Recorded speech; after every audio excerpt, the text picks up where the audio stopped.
എഹെസ്കേൽ പ്രവചനം 33 20 എന്നിട്ടും കർത്താവിന്റെ വഴി ചുവള്ളതല്ല എന്ന് നിങ്ങൾ പറയുന്നു. ഇസ്രായേൽ ഗൃഹമേ, ഞാൻ നിങ്ങളിൽ ഓരോരുത്തനെയും അവനവന്റെ നടപ്പിന് തക്കവണ്ണം ന്യായം വിധിക്കും. 3 പ്രധാനപ്പെട്ട ആശയങ്ങളാണ് നമുക്ക് ഇവിടെ കാണാൻ കഴിയുന്നത്.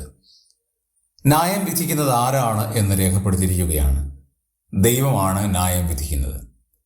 മനുഷ്യർ ന്യായം വിധിച്ചാൽ ആ ന്യായവിധിക്ക് ധാരാളം പോരായ്മകളുണ്ട്. എന്നാൽ ദൈവം ന്യായം വിധിക്കുകയാണെങ്കിൽ പോരായ്മകളില്ല എന്നുള്ളതാണ്. 2, ആ ന്യായവിധി ഓരോരുത്തനാണ്, അതായത് വ്യക്തിപരമാണ്. ന്യായവിധി വ്യക്തിപരമായതുകൊണ്ട് ഒരാളോട് അല്ല കണക്ക് പറയേണ്ടത്, ഓരോരുത്തരും ദൈവത്തോട് കണക്ക് പറയണം.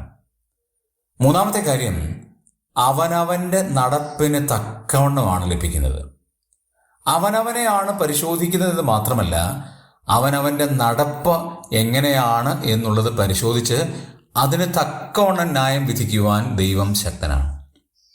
പ്രിയമുള്ളവരെ, ന്യായവിധി ഉണ്ട് എന്നുള്ള ഓർമ്മയിൽ നമ്മൾ ജീവിച്ചാൽ നമ്മുടെ ജീവിതം എത്ര അനുഗ്രഹപ്പെടും. ദൈവപൈതങ്ങൾക്കും ദൈവപൈതങ്ങളല്ലാത്തവർക്കും ന്യായവിധി ഉണ്ട് എന്നുള്ള ഓർമ്മ നമ്മുടെ ജീവിതത്തിൽ ഉണ്ടാകണം. കർത്താവ് അതിനായി നമ്മെ സഹായിക്കുമാറാകട്ടെ.